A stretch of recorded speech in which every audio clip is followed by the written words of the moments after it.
Imagine you suddenly wake up from sleep and find yourself in a hospital. You wonder why you are there, and then someone asks your name. Now you are about to answer, but wait, to your utter shock, you can't remember your name. If you happen to be remotely close to the situation, you can't remember your name or you're clueless of where you are from or why you are there. If any of this is true, it's plain and simple. You are lost, whether you agreed or not, right?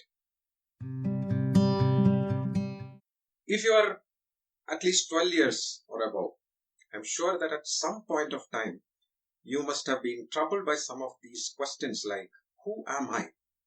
Where did I come from? What is the purpose of my life? What will give me true satisfaction? And you know that I'm not referring to your name, location, gender, or your family background. People across ages and places had this intuition that we are more than this identity, background, coordinates, and so on. They felt that they are lost unless they find answers to these questions. And if you are like me, you may also have questions like, how can I look cool in front of my friends? But then you know that it is not a deep fundamental question. You can try multiple things and eventually figure out easily how to look cool among your friends. But if you have ever had, dared to confront these deeper questions which I mentioned earlier and to seek answers to these, which is not easy, I will commend you if you have ever attempted that. I'm sure that you could not have escaped some deeper questions like, does God exist? Which also implies, am I created by a God with a purpose? Or did I just come to existence by mere chance? Based on whatever answer you find, how does these answers impact my life? Who or what determines whether something is morally right or wrong? So these questions, I'm sure you must have also had if you have ever tried answering those previous questions. Now, if you're surrounded by people who don't have a clear answer, which is most likely the case, what will you do? And I am very curious, where do you stand in your search for answers to these questions? Did you find anything? Are you still pursuing? Have you given up? Or you have not yet started? Now, as a dad, I want my kids to be familiar with these questions and to be strengthened by convictions that are firmly grounded in truth. Why? I believe that a lot of decisions that they will take in life will depend on the answers they would find. And let me share an experience. I'm still in touch with many of my old friends, and many of them are very smart, intelligent, and well accomplished. When it comes to moral questions, I see that they are not on the same page, not just with me, but with each other as well. And invariably, the moral positions are determined by our understanding on these questions, like who we are, whether we believe in God, and what our understanding about this God is. I'm not implying that those who don't believe in God are immoral or bad guys. But if you remove God from the equation, is there a moral standard or a scale with which one can judge whether something is right or wrong? I'll take an example, abortion, which we had discussions in our friend circle. It is one issue which we take a position depending on who we think we are.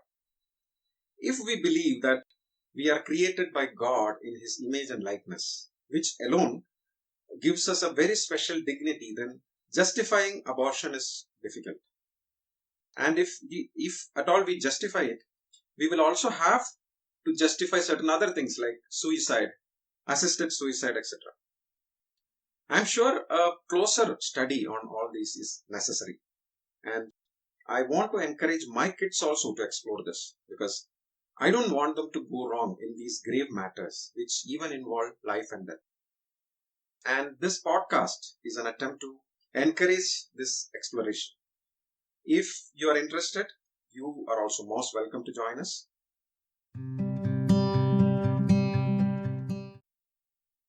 As a youngster, I myself wrestled with these questions, often in times when I went through my own struggles.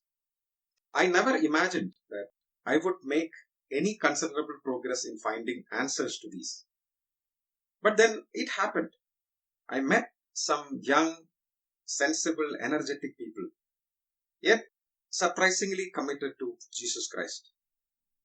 I mean, I personally came across their life situations where they were willing to make radical sacrifices for their commitment to Jesus, which surprised me, intrigued me. I came to realize that they live as if God is real. That was not my idea of believing in God.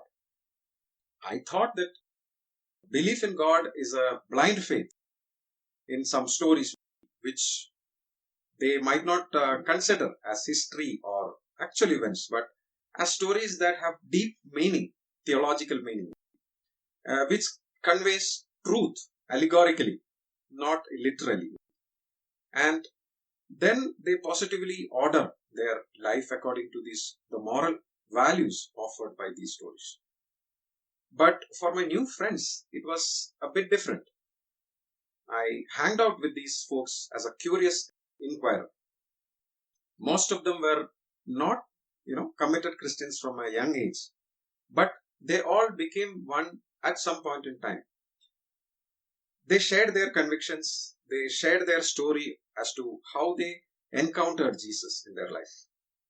Some of these involved miracles that Jesus did as answers to their prayers. Now, not everything was immediately believable for me, especially those concerning miracles.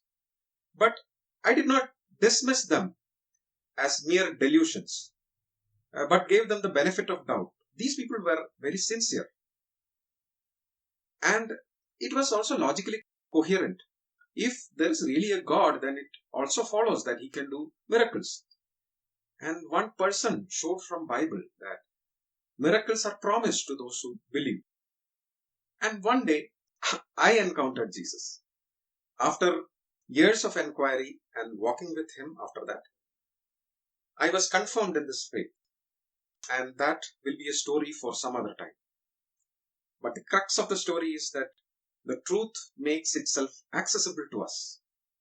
It is because truth is not a set of propositions, but a person who longs to have an intimate fellowship with us.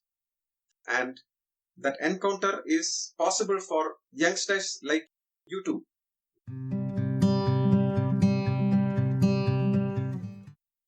The questions which we discussed earlier are not just for old people who can optionally seek after their retirement life. Answers to these questions are right in front of you, ready to be answered. And the question is, do you want to pursue it or not? If the answer is yes, follow this channel at least for some time. I promise that this will help you to make some headway.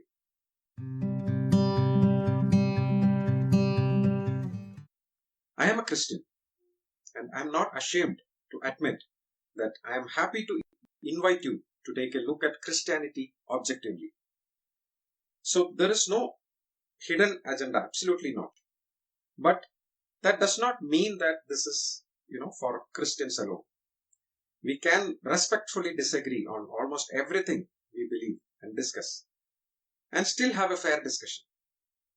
You might have a positive or a negative view about Christianity, depending upon your past engagements with practicing Christians. I can offer a positive view if you are willing to listen. And if what I cover here makes sense only to committed Christians, then I would conclude that I have failed in my objective. The main audience that I am addressing is my kids and people like them. I will never impose my ways on them. They can take it or leave it. I am okay if they end up with convictions or viewpoints different from what I hold. But it is better to start this journey rather than stay where they are, and to have some convictions rather than having none. I hope they will take this positively. I must say, I am able to start this initiative only because of the support now I enjoy with them and their mom. I'm sure that it will be a great learning opportunity, not just for them, but for all of you and for me as well. God bless you.